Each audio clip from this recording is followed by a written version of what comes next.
shall fight on the beaches. We shall fight on the landing grounds. We shall fight in the fields and in the streets. We shall fight in the hills.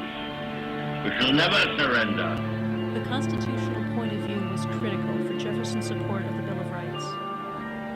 As we mourn the loss of thousands of our citizens, I can hear you!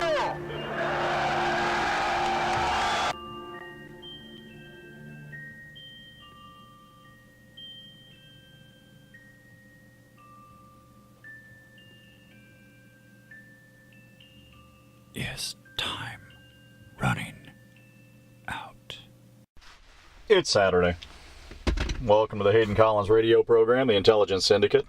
Different studio today. We were hardly working, now we're working hard. We got a new studio area we're in, so this is nice. I'm liking the new digs. It's getting more spring. Pretty soon I won't be able to see anything because of all the trees around here, but that's okay. All right, so despite the political views last week, got to see some legal action. Really got to see some legal action, which I was very surprised about because I normally, I don't follow a lot of the legal items that are out there. I just look at some of the stupidity. I've got to tell you about this one. One of the Carolinas passed a law saying that elected legislators should have blue lights on their cars because they have to get to someplace in an emergency. They're important. And I couldn't help but remember back in the 90s in Russia, specifically in Moscow, the communist government had gotten,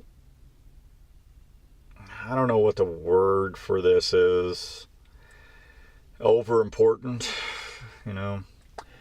They had created special cars with special drivers just to drive party members around. And they had dedicated lanes on a highway. Now I have to explain this a little bit because most of us have seen what an HOV lane is. I've even seen one, of course, But you have these HOV lanes where you have two or more people get into it. Otherwise, you're not allowed to get in the lane. Some areas, they even say, if you pay us extra money, we'll let you in this lane. It's a money-making deal for the municipalities. That's what it is. So picture these 90s Russians in their dedicated cars on dedicated roads that nobody else could get on or they would get a ticket. The self-importance of it all. And of course, when communist Russia fell, traffic got better because they opened up a bunch of lanes to the general public. just some thoughts. I mean, it was one of those things that you look at and you say, we've already seen this done elsewhere in the world and it didn't work well. Why are you guys trying this again? Just odd. Just odd. Haven't heard much out of the 100 Russian guys that went down to Venezuela. Not sure if things are better or worse there. It appears that the food riots are still continuing. Probably a little worse. But if you can imagine these Russian advisors down there trying to advise, I guess, trying to generate peace or something. I can't help but wonder, I tell you what, no conspiracy theorist worth his paranoia badge is not going to let that one slide by. So I got an email from one of my great conspiracy theorist guys. And he says, here's a strange twist of fate for you. So let's talk about Venezuela and Russia for a minute. What happens if the United States says, hey, Russia, we don't want to get involved in this Venezuela thing. Send some guys down there, turn the tide, and, try to make some peace. Because if we get involved, we'll look like the villains around the world. So Russia sends 100 advisors down there. Everything gets really quiet. Nobody knows anything. And who knows, maybe there's going to be a change in government. Just one of the things that was thrown out there. Because, like it or not, we're working with the Russian Space Agency. We're working with the Russian Army, Special Forces. All over the place. But the press would have you believe that, things are upside down and backwards. I'm not sure the objective of that. Nonetheless, it's there. So, if Venezuela turns around and they actually get their new president in place, and can you imagine the thought that's on those people's minds? They had an election, they replaced the guy that was in there. Apparently he tried leaving the country with all the gold they had, and they stopped him at the airport. And the election didn't get rid of the guy, so now they're just giving up and leaving. They're just walking away. If the Second Amendment was around, it would probably be a different story. But they collected their weapons and told them the government was going to take care of them. The government is certainly taking care of them. Another side kick to this legal thing that I'm talking about this week is, have you ever used Audible?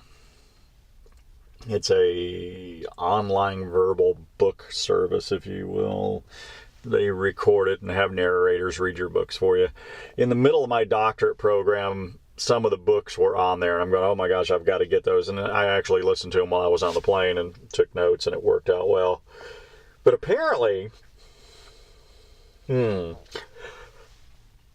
Audible has a policy that you pay every month. It's their membership fee. And you get a credit for a book. That's what you're buying. You're buying a credit. And if you want to get out of Audible, you have to surrender your credits. You don't get your money back or anything like that. So apparently somebody took them to court, and Audible lost. I got an email because I'm an Audible guy. I've even got some science fiction books I listen to when I'm not trying to study. And there's a class action lawsuit out there that says, Audible took your money. And, if you want to get out of this, here's your class action lawsuit. So some lawyer is going to make a lot of money, and everybody else is going to get 35 cents or something ridiculous like that. Here's your class action lawsuit. Here's all my legal fees. And now that I'm done with my legal fees, here's what you get, and here's what's left over. There's a certain amount of naiveness to that. Just a certain amount. And entertainment. I have to talk about this because entertainment is entertainment. You guys know I don't follow a lot of the entertainment news. I don't follow Hollywood or anything like that. But I have to take a moment. I really do. One of my good friends sent me a link to a show, and it's all in German, which I really had to brush up on my German real quick because they didn't speak in English. It's all in German, and it's the German version of The Voice. And I'm going, oh, okay, it's like America's Got Talent, or it's like the old Ed McMahon show, A Star is Born, this, that, and the other. It's like, okay, they've got coaches and so on and so forth. All right, whatever. So I said I would listen to it. And this one is voice for kids. So you get, kids that have amazing talent. Oh, dear God, they have amazing talent. And they have these, a young pianist and her sister. And they both sang. I guess I should say they both sang. And what was it? Josephine and Mimi. Yes. German sisters. And boy, for the first time ever in my lifetime, somebody singing gave me the chills. The young sisters sang Creep. And their voices are so harmonically in tune that it just, it was a wow moment. So despite the fact they don't speak English, they sang a very English song and did very well. But you can hear the deep German accent in their voices when they sing it. It's still wonderful. It's still wonderful. Apparently this has happened in the next week or so. So I may have to go tune into the German voice just to see what happens to those two kids. I'm going to go into entertainment world. My head's going to curl. All right, but for those of you that want to look that up, I'm sure you can find it. Just look up Radiohead creep and German voice, and I'm sure you'll find it. All right, let's switch gears back to Hollywood now that we're on entertainment. What a segue. I'll just segue right back into it. Do you know it's very disturbing that Hollywood is upset at Georgia? And Hollywood's terribly mad at Georgia. China's mad at Georgia. My second cousin Robbie is mad at Georgia. Hollywood wrote letters about it. They said, we're going to boycott Georgia. California's going to boycott Georgia because Georgia's mean. We don't like their legislators. We don't like their governor. So we're going to stay in California and play with our basketball and take our toys home. And, you know, I sat back and I really have so much respect for all of these actors because they're good actors. But, you know, I really don't care what they think politically. They're actors. They have an opinion and they have a stage. They have a voice. They have more of an opportunity to reach out to people around the world than the rest of us do. But they don't live in Georgia. They don't work in Georgia. Well, some of them may work in Georgia when they're here. And we reserve the right to govern ourselves. So you may want to take that to heart, that if you're an actor or a future singer and you try to start expressing your views outside of your own state and enforce your will on other people outside of your own jurisdiction, that your credibility may turn to crap. Because I'm not even sure how many other actors there are in Hollywood. I've never met any of them. Well, I met Cher. She's not an actor. Well, I guess she is an actor. Yeah, I met Cher. I met a few others, but none of them that I've met cared about my home, cared about my political views, nor what I did in my life. And we're very nice people. I mean, but effectively, you know, I still vote for who I want, and I still, for the most part, you know, protest or write letters or contact my elected officials when I'm not happy with something. And I have yet to reach out to California, any part of California, and any of their elected officials to tell them how to run California. I mean, it just seems a little odd. But the only reason I'm bringing that up, and of course we're doing snippet themes this week anyway, is how much credibility does somebody from Hollywood have when they're reaching out to anyone outside of their own sphere? If it was really effective, if it was off the scale effective, then Hollywood would be running Washington, D.C. That's almost like saying, you know, if socialism is so good. Oh, by the way, this was sent to me. It was I guess somebody did a meme on it. If socialism is so good, why aren't people escaping the United States running to socialist countries? Makes you wonder. But keep in mind, opinions are opinions, and everybody has one. I even have one, and I'm sure a lot of people don't agree with me, but it doesn't hurt my feelings. I don't really reach out and tell other states what to do. It's none of my business. You're your own citizens. Now, let's go on to another political snippet. This one's kind of as awkward as the blue lights in the Carolinas. How would you like it if any elected official to Congress has 1 to 3 years to become a millionaire based on a salary of $164,000 a year? Some of them have close to $200,000 a year, but, you know, that's a salary. So with close to $200,000 a year for 2 years, I guess a 2-year election period, the millionaire rate is incredible. You go to Congress to become a millionaire. You don't go to Congress to serve your district or anything else.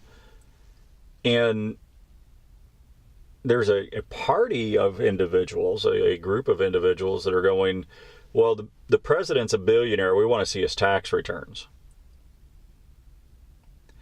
Now, think about this for a moment. The guy, he's a billionaire. Made all of his money before he got into office.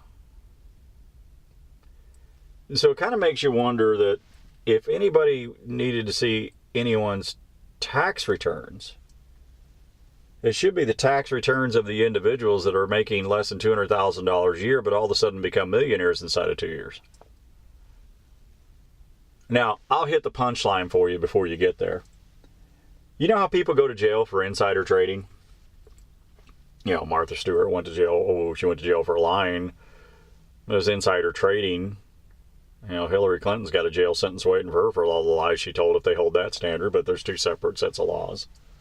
Because she just doesn't recall. I think that's going to be the standard answer. I just don't recall. I'm sorry, I don't recall. I don't recall. That way you're not lying to anybody. But if you're a congressman sitting on a committee and you just voted for the federal government to pay a few $1 billion to a contractor to build a ship or something like that, you're going to go invest stock into that shipping company, or you're going to go invest stock into that company that the federal government just gave a contract to. And the reason you're going to do that is because the stock is going to go up, you're going to make plenty of money off of it, and then you sell the stock later. And nobody could do anything about it because there is no such thing as insider trading in Congress. So all of you out there that are thinking, oh, wait, as soon as we see these tax returns and start putting the dates together for all of these individuals in Congress and, you know, all of a sudden find out, hey, how did they know that stock was going to go up? Or how did they know that was going to go down because they canceled a contract on these people? And how did they know this? How did they know that? And then you start looking at where the money's going, where the money's coming from. All of a sudden, you start realizing, well, wait a second. They shouldn't be allowed to do that. But there's a part of the Constitution. This goes back to the blue lights. This goes back to the stupid stuff in Russia. But the Constitution says you can't interfere with the legislature when they're doing their job, when they're doing their business. You can't give them speeding tickets. Basically, they're above the law while they're doing their job. Doesn't matter what they do. Well, short of a felony, of course. And sometimes that doesn't apply either. So, in that part of the Constitution, it's there for the purpose to ensure that Boss Hogg does not influence the legislator, local, county legislature, federal, or otherwise, to do exactly what he wants. But Boss Hogg has been replaced by the parties. So now it's do what the party wants.